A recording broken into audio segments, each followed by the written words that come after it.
The Chicago Bears love having their defensive lines constantly in the top 10 in the NFL. Whether the season is going good or bad, it helps entertain fans and make things a little bit more interesting, but also keeping the name of the monsters of the Midway.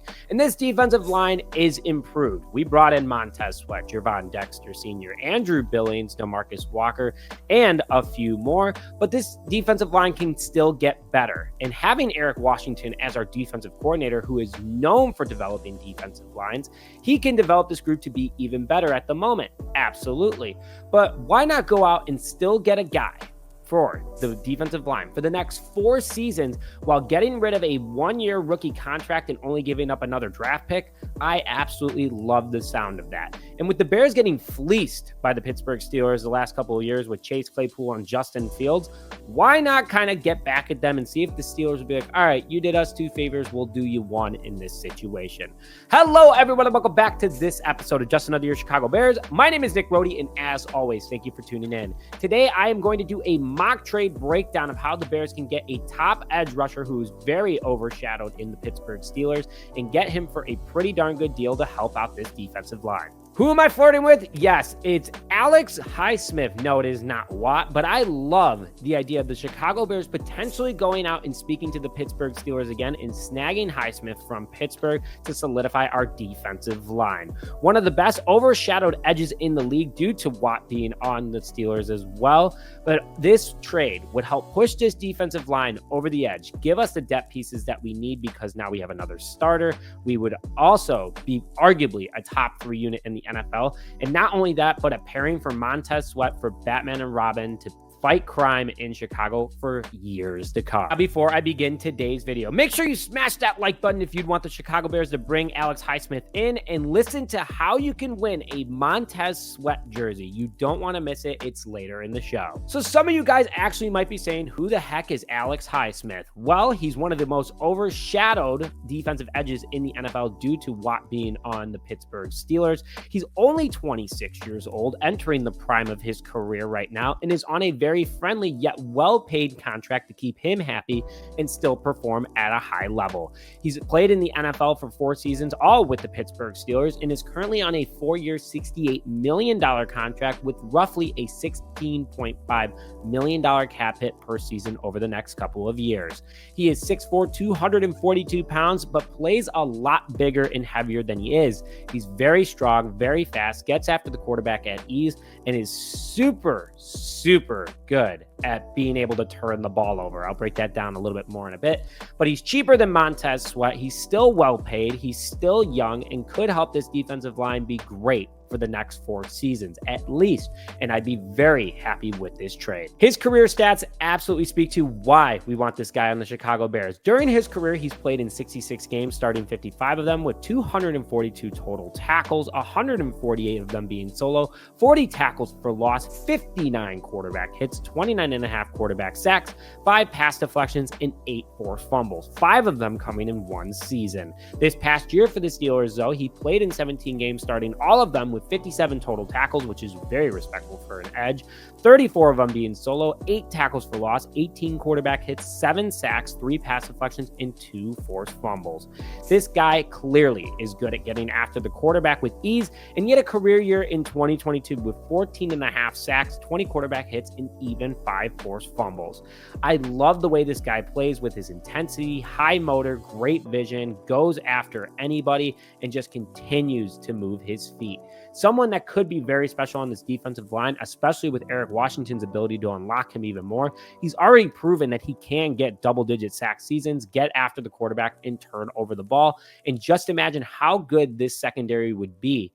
I mean, not even the secondary, the defense. With a secondary like ours who can turn the ball over as is, and a defensive line that can do it too, would be stupid scary. And I don't even see the opposing offenses being on the field for more than 10 minutes a game at that point. Now, before I get into today's trade, I'd like to thank today's sponsor, Freshie Organic Tequila Seltzer. A Chicago-based startup created the world's first organic tequila seltzer. Comes in 3 great flavors of lime, blood, blood orange habanero, and grapefruit guava.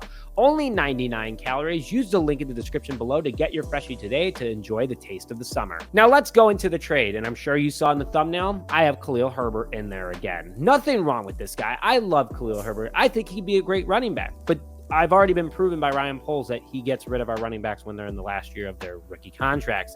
He only currently has his 1 year left on his rookie contract and is cap friendly, but is one of the better running backs in the league. So very attractive to a team that needs a running back, which the Pittsburgh Steelers do.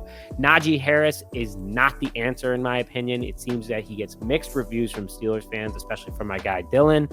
So depending on who you ask, Herbert would be an instant running back one for the Steelers, and that helps them out because they already have an insanely stacked defense. It helps them with cap, and they get another weapon on offense for a young, developing offense.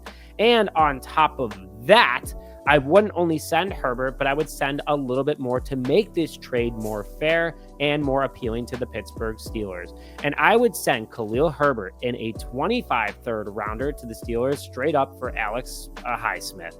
I think it's a very fair trade. I will break that down a little bit more, but this would put us over the top. So to start, I don't want to trade Khalil Herbert, like I said earlier, but he is on the last year of his rookie contract, and we do have a solid running back room at the moment, even if we do lose him.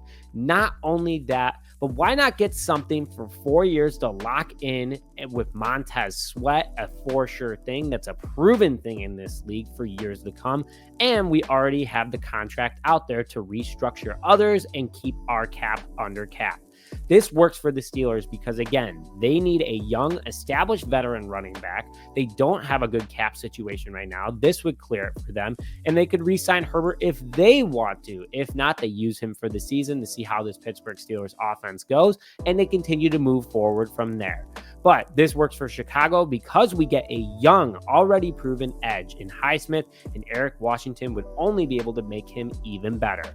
I think it's a win-win for both teams because Pittsburgh gets an early mid pick next year in order to draft maybe another edge or a running back if they don't keep Herbert, and they can keep Herbert if they want to, who is still young, still very good. And if Justin Fields is the future in Pittsburgh, he already knows Herbert as well. So the two would get things going pretty easy, and they were a top 2 unit the last 2 years together. So overall, I think it could be a great trade for everybody. So, oh yeah, a chance to get a Montez Sweat jersey. Make sure to comment your record prediction for the Chicago Bears in 2024, along with subscribing to the channel if you haven't already, and hitting that liking this video and smashing that like button. I'm in that Friday mood already, guys. It's about to be Father's Day weekend. I'm going golfing with my dad. It's going to be a lot of fun. So yes, all you have to do is, again, like this video, subscribe to the channel if you haven't already, and make sure you comment your record prediction in the comments section below.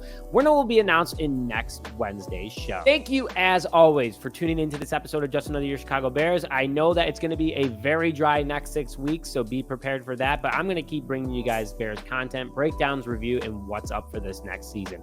And thank you, as always, for your support for Just Another Year Chicago Bears, and all the dads that are out there celebrating. Happy Father's Day. Really appreciate you guys all being the role models that you are, and thank you very much for all you do. And with that, thank you, as always, for this episode of Just Another Year Chicago Bears. My name is Nick Rohde, and as always, bear down, baby.